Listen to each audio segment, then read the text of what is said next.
बच्चों, in this video we will discuss conditions of equilibrium. तो equilibrium क्या है? जब कोई बॉडी इक्विलिब्रियम में होता है तो उसका वेलोसिटी कांस्टेंट होता है, उसका एंगुलर स्पीड भी कांस्टेंट होता है, उसी को बोलते हैं इक्विलिब्रियम में। अगर ऐसा नहीं है तो उस बॉडी को हम इक्विलिब्रियम में नहीं कहेंगे। तो इक्विलिब्रियम के लिए दो कंडीशन है। पहला कंडीशन है उस पे लगने वाले जितने भी फोर्सेस है उसका वेक्टर सम जीरो होना चाहिए। That mean summation of all forces is zero. That mean F1 vector plus F2 vector plus F3 vector must be zero.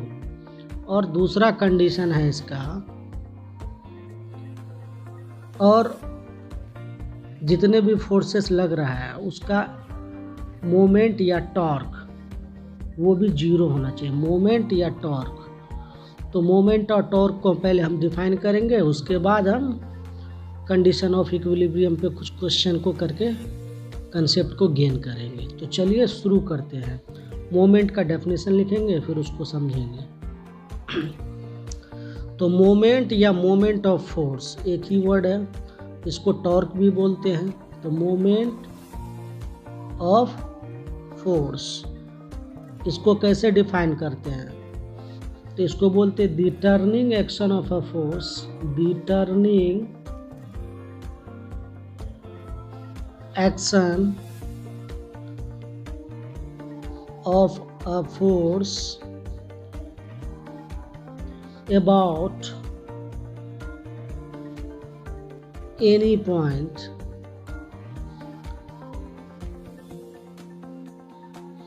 is called moment of force about that point। तो ठीक है, तो moment of force क्या है? The turning action of a force about any point is called moment of force. इस तरह से हम समझ सकते हैं, जब फोर्स किसी ऑब्जेक्ट पे लगे तो उसको किस डायरेक्शन में कितना एंगुलर स्पीड से घुमाएगा, वही हमको मोमेंट ऑफ फोर्स बताता है। तो मैथमेटिकली मोमेंट ऑफ फोर्स को कैसे लिखते हैं? तो मोमेंट ऑफ फोर्स को हम लिखते हैं जैसे कि moment of force about point P। तो इसको हम लिखेंगे magnitude of force into perpendicular distance from line of action to that point. ये समझ में नहीं आ रहा होगा ये क्या चीज़ है, तो इसको हम समझेंगे फिगर से। ठीक है, तो चलिए समझाते हैं ये क्या होता है। तो जैसे कि ये कोई फोर्स वेक्टर है, तो फोर्स जिस लाइन से होके गुजरता है उसको बोलते हैं line of action of force. इसको क्या बोलते हैं? Line of action of force.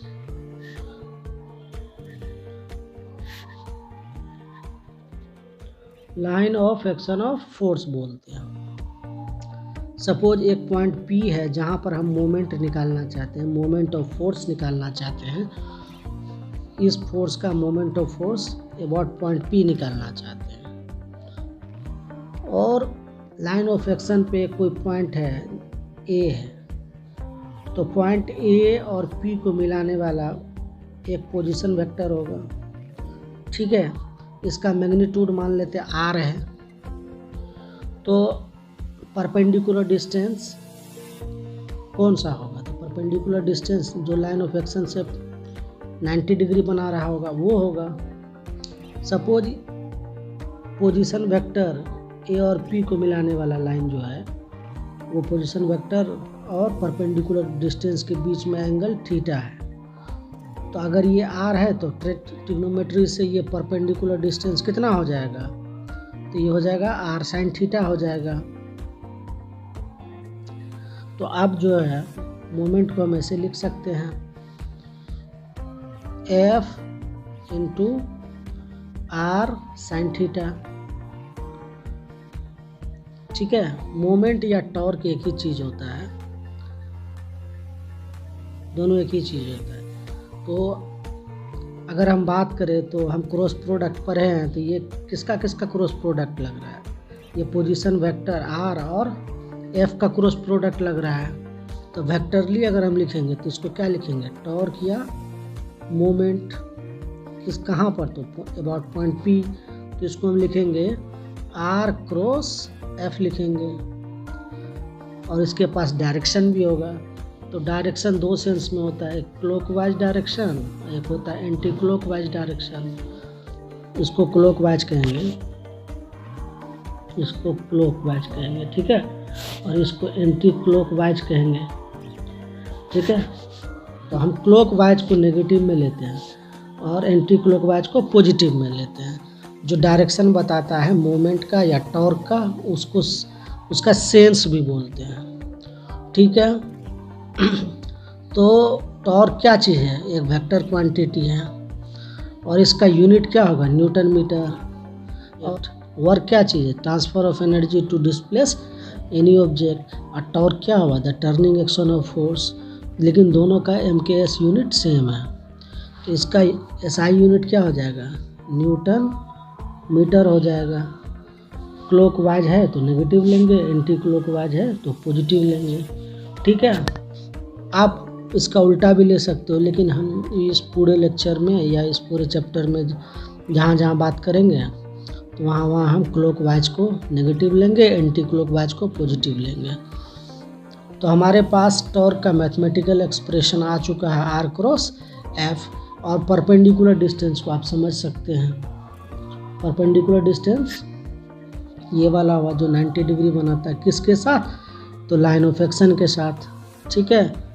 और यहाँ पर टॉर्क किसके अबाउट में निकाला गया है, यहाँ पर टॉर्क निकाला गया है पॉइंट पी के अबाउट में, टॉर्क या मोमेंट कहाँ पर, तो पॉइंट पी के अबाउट में। और ये चीज़ क्या आया, RF साइन थीटा आया स्केलर फॉर्म में, और वेक्टर फॉर्म में क्या आया, वेक्टर फॉर्म में आया आर क्रॉस एफ आया, ठीक है। अगर वेक्टर फॉर्म में बात करें तो आर क्रॉस एफ आया, ठीक है। और स्केलर फॉर्म में RF साइन थीटा।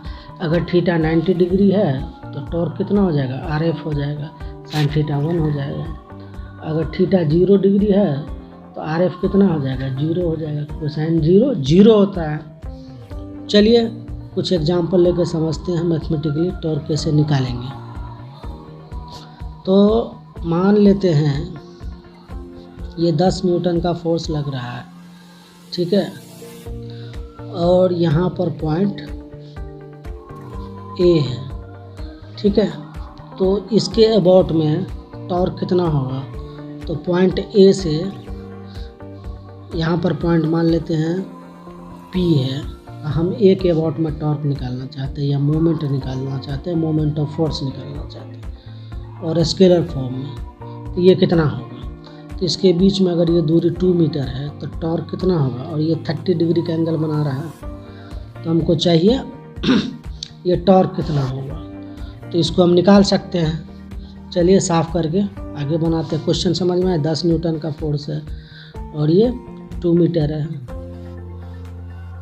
तो अगर परपेंडिकुलर डिस्टेंस की बात करें, थोड़ा कलर चेंज कर लेते हैं इसका, तो ये line of action of force है और ये P पॉइंट जो है line of action of force पे है। तो और हम A के अबाउट में निकालना चाहते हैं, तो ये क्या हो गया, इसका पोजीशन वेक्टर हो गया। तो पोजीशन वेक्टर के साथ में लाइन ऑफ एक्शन जो 90 डिग्री बनाएगा वही परपेंडिकुलर दूरी होगा, तो ये परपेंडिकुलर दूरी हो गया। तो ये हाइपोटेनियस हो गया इसके लिए, इस राइट एंगल ट्रायंगल के लिए। तो ये 2 है तो क्या हो जाएगा, 2 साइन 30 डिग्री हो जाएगा। तो आप टॉर्क इसका आसानी से लिख सकते हैं मोमेंट। तो मोमेंट को क्या लिखेंगे, MA स्केलर फॉर्म में लिख लेते हैं। तो इसको हम लिखेंगे फोर्स इनटू परपेंडिकुलर डिस्टेंस। तो फोर्स कितना है 10 न्यूटन और परपेंडिकुलर डिस्टेंस कितना है 2 साइन 30 डिग्री, तो कितना हो गया, तो ये हो गया आपको 10 न्यूटन मीटर हो गया। ठीक है, तो 10 न्यूटन मीटर आंसर हो गया। और इसका सेंस की बात करें या डायरेक्शन की बात करें तो ये ऐसे लग रहा है, तो ये कैसे घूमेगा, ये रड ऐसे घूम जाएगा या ये पोजीशन वेक्टर ऐसे मूव करेगा, तो ये क्लॉकवाइज हुआ, तो इसको हम क्लॉकवाइज लिख देंगे। क्या लिखेंगे, क्लॉकवाइज डायरेक्शन में टॉर्क लग रहा है या मोमेंट लग रहा है। चलिए कुछ और क्वेश्चन लेके समझते हैं। तो यहाँ पर एक क्वेश्चन है, एग्जाम्पल लेके देखते हैं। यहाँ पर दो फोर्सेस है, 8 न्यूटन और 10 न्यूटन। तो इसका टॉर्क हमको पॉइंट ए के अबाउट में निकालना है। तो कैसे निकालेंगे, तो टॉर्क क्लॉकवाइज को हम क्या लेते हैं, नेगेटिव, एंटी क्लॉकवाइज को पॉजिटिव लेते हैं। तो 10 न्यूटन के कारण क्लॉकवाइज मोमेंट होगा, जिसको नेगेटिव बोलेंगे। और 8 न्यूटन का मोमेंट अबाउट पॉइंट ए, ये एंटी क्लॉकवाइज होगा, जिसको हम पॉजिटिव लेंगे। तो इसका मोमेंट कितना हो जाएगा, इसका मोमेंट हो जाएगा, तो नेट मोमेंट हम लिखेंगे यहाँ पर -10। माइनस क्यों ले रहे हैं, क्योंकि ये ऐसे करके घुमा रहा है जो क्लॉकवाइज है, तो इसको हमको नेगेटिव लेना पड़ेगा। और ये एंटी क्लॉकवाइज है, तो इसको हम पॉजिटिव लेंगे। तो 10 न्यूटन वाला कितना हो जाएगा, -10 × 3। और ये पॉजिटिव होगा, इसका मोमेंट पॉजिटिव होगा, तो इसको हम ले लेते हैं, इसको प्लस करेंगे। तो इसका फोर्स कितना है, 8 और × 2। इसमें साइन क्यों नहीं लगा है, क्योंकि साइन 90 कितना होता है, 1 साइन 90 कितना होता है, 1 होता है। तो यहाँ पर -10 3 साइन 90 के बदले हम साइन 91 होता है, तो इसमें सीधा हम फोर्स × परपेंडिकुलर डिस्टेंस, क्योंकि साइन 90 होगा, यहाँ पे साइन 90 होगा, तो साइन 90 लिखने से कोई फायदा नहीं, क्योंकि उसका वैल्यू 1 खुद होता है। तो ये कितना हो जाएगा, ये हो जाएगा -30 + 16, दैट मीन -40 न्यूटन मीटर हो गया इसका टॉर्क। और इसका सेंस हो गया क्लॉकवाइज, तो दैट मोमेंट हो गया। अब साइन नहीं देंगे तो यहाँ पर लिख देंगे खाली क्या, क्लॉकवाइज मोमेंट हो गया इसका। इस तरह से हम निकाल सकते हैं। एक और एग्जांपल लेते हैं। चलिए, इस प्रॉब्लम में कह रहा है 3 फोर्सेस है, 6 न्यूटन, 12 न्यूटन और 8 न्यूटन। तीनों का मोमेंट निकालना है पॉइंट ए, जो कि पिवोट है, जिसके अबाउट में घूमता है उसको बोलते हैं पिवोट। तो कितने फोर्सेस है, 3 फोर्सेस, 6 न्यूटन, 12 न्यूटन और 8 न्यूटन। सभी का डिस्टेंसेस पॉइंट ए से दे रखा है। तो हमको मोमेंट चाहिए, नेट मोमेंट, टोटल मोमेंट कितना है उसको निकालना है। कहाँ पर निकालना है, तो पॉइंट ए के अबाउट में निकालना है। तो चलिए इसको लिखते हैं, क्लॉकवाइज को नेगेटिव लेना है, एंटी क्लॉकवाइज को पॉजिटिव लेना है। तो पहले 6 न्यूटन का निकाल लेते हैं। तो m = हो जाएगा 6 न्यूटन कैसा प्रोड्यूस करवाएगा, क्लॉकवाइज के एंटी क्लॉकवाइज। तो 6 न्यूटन ऐसे घुमाएगा, दैट मीन एंटी क्लॉकवाइज, तो इसको पॉजिटिव लेना पड़ेगा। तो 6, तो m को लिखेंगे, m = लिखेंगे 6 × सब 90 डिग्री बना रही है, 90 डिग्री बना रहा है, तो 6 × कितना, 6 × हो जाएगा डिस्टेंस 1.5 पॉजिटिव होगा। और 12 न्यूटन का क्या होगा, 12 न्यूटन का परपेंडिकुलर डिस्टेंस कौन है, 2 मीटर है या रुकिए बताते हैं, या ये दूरी नहीं होगा परपेंडिकुलर डिस्टेंस, क्योंकि फोर्स ऐसे नहीं लग रहा है, फोर्स ऐसे लग रहा है, इसका लाइन ऑफ एक्शन ये है। तो यहाँ से यहाँ तक ये परपेंडिकुलर डिस्टेंस होगा, चाहे ये होगा परपेंडिकुलर, तो ये जितना होगा उतना ये होगा, तो ये 2 मीटर है। तो परपेंडिकुलर डिस्टेंस इस पॉइंट से कितना हो गया, ये लाइन ऑफ एक्शन से 2 न्यूटन, ये नहीं होगा। ठीक है, चलिए फिर से साफ कर लेते हैं इसको। तो परपेंडिकुलर डिस्टेंस ये हुआ। तो यहाँ पर ये क्लॉकवाइज कराएगा कि एंटी क्लॉकवाइज कराएगा इस लाइन ऑफ एक्स, इस पोजीशन वेक्टर, ये इसको इस पॉइंट के अबाउट में, तो इसको ऐसे घुमाएगा तो ये क्या हुआ क्लॉकवाइज, तो इसको नेगेटिव लेना पड़ेगा। क्लॉकवाइज हो रहा है तो कितना लिखेंगे 12 - 12 इंटू ये दूरी परपेंडिकुलर दूरी। अब लास्ट वाला फोर्स है आपको कितना 8 न्यूटन। तो इसका परपेंडिकुलर डिस्टेंस कैसे निकालेंगे, तो line of action of force लिखेंगे। ये line of action of force और पॉइंट तक जाएंगे तो यहाँ से यहाँ तक ड्रॉप करेंगे तो ये परपेंडिकुलर डिस्टेंस हो गया इसका। तो कितना लिखेंगे, और ये क्लॉकवाइज कराएगा कि एंटी क्लॉकवाइज कराएगा, इस पोर्शन को, इस ऑब्जेक्ट को कैसा घुमाएगा इस पॉइंट के अबाउट में, तो उसको ऐसे ही घुमाएगा। तो ये एंटी क्लॉकवाइज हो रहा है तो इसको पॉजिटिव लेना पड़ेगा। तो फोर्स कितना है, फोर्स है आपको 8 न्यूटन और परपेंडिकुलर डिस्टेंस कितना है इसका 1 मीटर। तो यहाँ पर लिखेंगे, अच्छा पहले 12 न्यूटन का लिखना था, 12 इंटू 2, अब ये प्लस होगा इसके लिए, तो 8 इंटू परपेंडिकुलर दूरी कितना है इसके लिए यहाँ से यहाँ तक, ये 1 मीटर होगा क्योंकि यहाँ से यहाँ तक 1 मीटर है, तो 1, तो टोटल कितना हो जाएगा, ये लिख लेते हैं इसको। तो +8 इंटू 1, तो टोटल कितना हो गया, तो टोटल हो गया आपको 16.115, तो 9 मीटर आ गया। प्लस में फाइनल मोमेंट जो आएगा या टॉर्क जो आएगा वो क्लॉकवाइज में ही रहेगा। तो 17 हम में से 24 चला गया, that mean minus, torque is -7 newton metre in clockwise sense हो गया इसका क्लॉकवाइज। तो ऐसे करके हम निकाल लेते हैं इसको। तो टॉर्क निकालना हम सीख गए, मोमेंट निकालना सीख गए हैं। तो इस क्वेश्चन में पूछा जा रहा है, एक सीसॉ है जो आपके स्कूल वगैरह में होगा, तो इस पे एक लड़का बैठा हुआ है 40 kg का और एक लड़की इस साइड में बैठा हुआ है 30 kg का। तो इसको बोलते हैं पीवोट, जिसके अबाउट में टर्न करता है। बॉयज़ का मास है 40 kg, गर्ल्स का मास है 30 kg।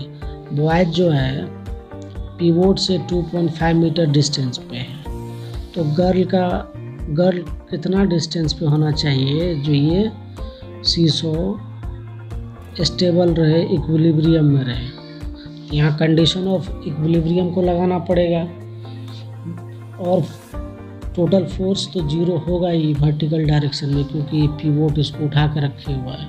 पीवोट इतना मजबूत है जी टूटेगा नहीं। तो वर्टिकल इक्विलिब्रियम में तो है, लेकिन रोटेशनल इक्विलिब्रियम में भी है। तो रोटेशनल इक्विलिब्रियम के लिए कंडीशन, ट्रांसलेशनल इक्विलिब्रियम का कंडीशन था जो टोटल फोर्स 0 होना चाहिए, और रोटेशनल इक्विलिब्रियम के लिए टोटल टॉर्क या मोमेंट इसको 0 होना पड़ेगा। ठीक है, तो यहाँ पर रोटेशनल वाला केस लगाएंगे जो कितना दोनों का मोमेंट बराबर होना चाहिए और अपोजिट होना चाहिए, ताकि इसका सम 0 होना चाहिए। तो यहाँ पर इसका टॉर्क निकाल लेते हैं बॉयज़ का। तो बॉय का टोटल टॉर्क दोनों मिला कर 0 कर लेते हैं, सीधी सी बात है। तो इसको 0 होना चाहिए। जब ये 0 है तो टॉर्क निकाल लेते हैं इसका टॉर्क क्या होगा, क्लॉकवाइज के एंटी क्लॉकवाइज, तो क्लॉकवाइज होगा। इसका मोमेंट क्या होगा, एंटी क्लॉकवाइज, और इसका मोमेंट क्या होगा, क्लॉकवाइज। तो ये पॉजिटिव लेंगे और ये नेगेटिव, तो मोमेंट इक्वल टू क्या होता है, और ये परपेंडिकुलर डिस्टेंस है, तो ये हो जाएगा 90 मतलब 40 फोर्स मतलब mg। तो g कितना होता है, मान लेते हैं 9.8 या 10 भी ले सकते थे। ये हो गया फोर्स इंटू परपेंडिकुलर डिस्टेंस, तो perpendicular distance line of action से कितना हो गया 2.5। और इसको नेगेटिव लेना पड़ेगा। तो इसका mg कितना होगा, इसका mg हो जाएगा 30, माइनस लिए क्योंकि क्लॉकवाइज में घुमा रहा है इसको, 39.8 और परपेंडिकुलर दूरी कितना है वो पता नहीं है, और सबका सम मिला कितना होगा, 0 होना होगा। 0 क्यों लेना पड़ रहा है, क्योंकि इक्विलिब्रियम में है। तो टोटल कितना हो गया, ये 9.8 दोनों में है, तो इसको 0 को उस साइड भेज दिए, तो हमारा हो रहा है कितना, 40 × 2.5, तो ये हो जाएगा 100, और ये हो जाएगा आपको -30D = 0।